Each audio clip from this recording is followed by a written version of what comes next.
Hello friends, कैसे हैं आप सब।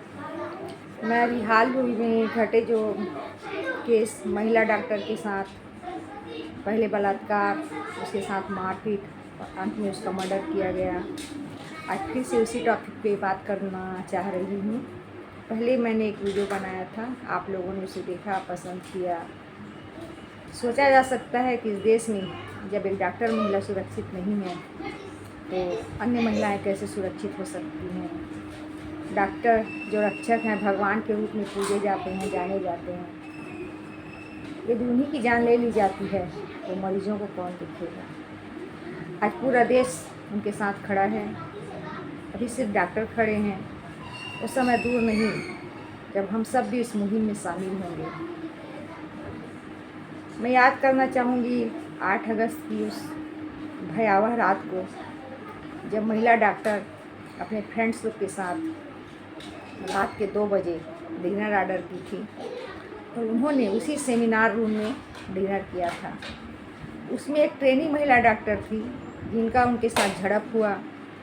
अब किस बात पे झड़प हुआ यह तो बात बाहर नहीं आई, और उसमें कुछ पुरुष डॉक्टर भी शामिल थे। लगभग 6 से 7 लोग रहे होंगे और उस सेमिनार रूम में बहुत लोग सोते थे।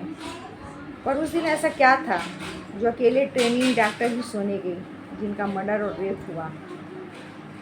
पहले तो उन सभी डॉक्टर्स से बात करनी चाहिए जो डिनर उनके साथ किए थे, और किस बात पे आपस में उनमें झड़प हुई थी। क्या किसी ने उन्हें मारने की धमकी दी थी या किस बात को लेकर झड़प हुई थी। बताया जा रहा है कि ट्रेन डॉक्टर बहुत ही ब्रिलियंट थी, लगन की पक्की थी, बहुत मेहनती थी, 36-36 घंटे ड्यूटी करती थी। और जो डॉक्टर थे वहाँ के, मतलब प्रिंसिपल मेडिकल रिसर्च सेंटर के प्रोफेसर संदीप, बहुत ज़्यादा उनका व्यवहार गलत था।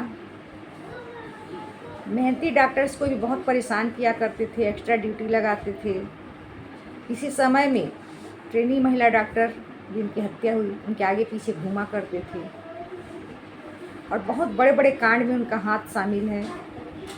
जैसे कि जो रेस्ट हाउस में उसमें बड़े बड़े लोग आते हैं, वहाँ कालगढ़ सप्लाई की जाती है, सब इन्हीं के देख रेख में होता था। और जो शव होते हैं जिन पे रिसर्च होती है, चीर फाड़ होती है और सीखते हैं ट्रेनिंग पीरियड में, उन शवों के आंतरिक अंग निकाल लिए जाते थे और उनकी तस्करी भी होती थी। और जो जूनियर डॉक्टर्स हैं उन्हें शराब पीने के लिए भी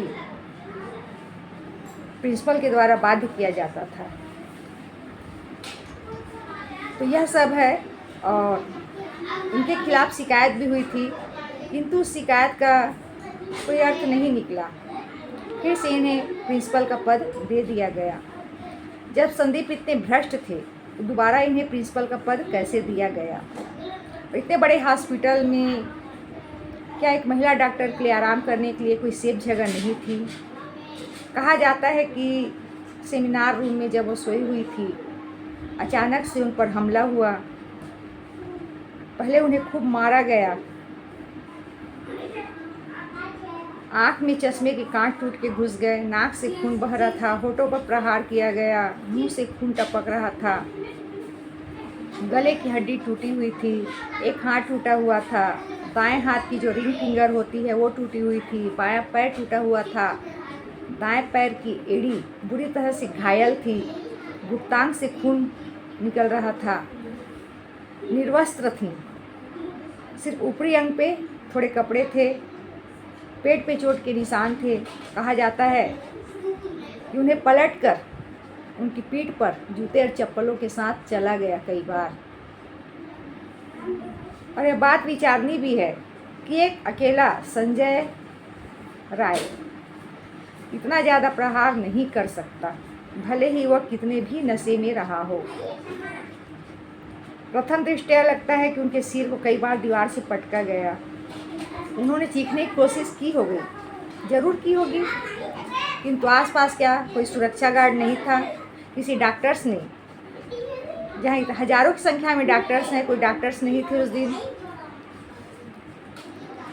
कहते हैं जब उनके साथ यह सब कांड हुआ, उन्होंने अपने आप को बचाने की भरसक कोशिश की। और इतने सारे लोगों के बीच वो अपने आप को अकेली कैसे बचा पाती। उनका गला दबाया गया ताकि वो चीख न सकें।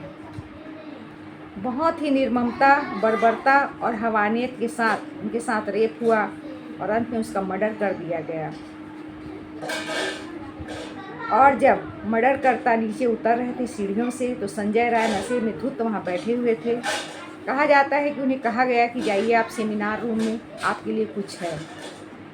वो नशे में तो थे ही, पॉर्न फिल्में भी देखते थे।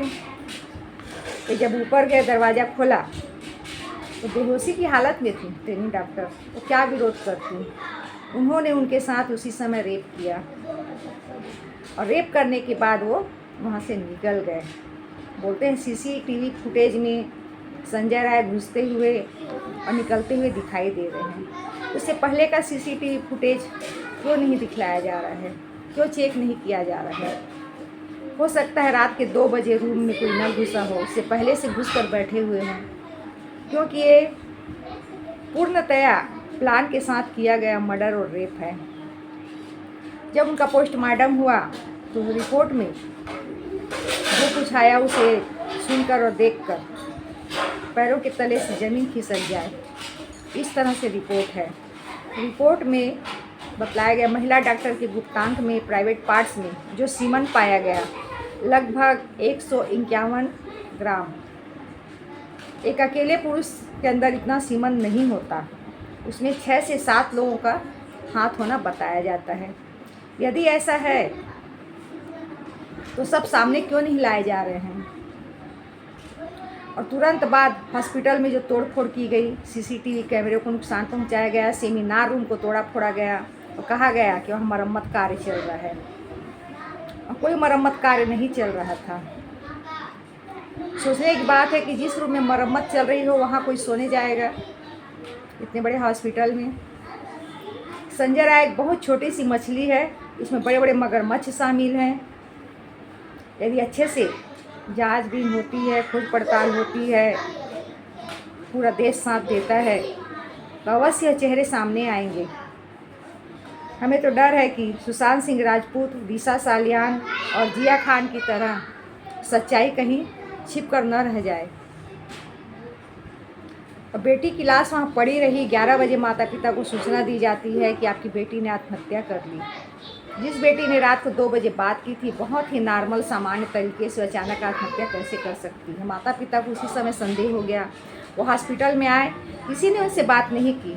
3 घंटे के बाद जब उन्होंने अपनी बेटी को देखा तो कुछ कहने की स्थिति में नहीं थे। शमशान घाट ले जाने के बाद भी तीसरे नंबर पे शव का अंतिम संस्कार होना था, किंतु पहले नंबर पर कर दिया गया।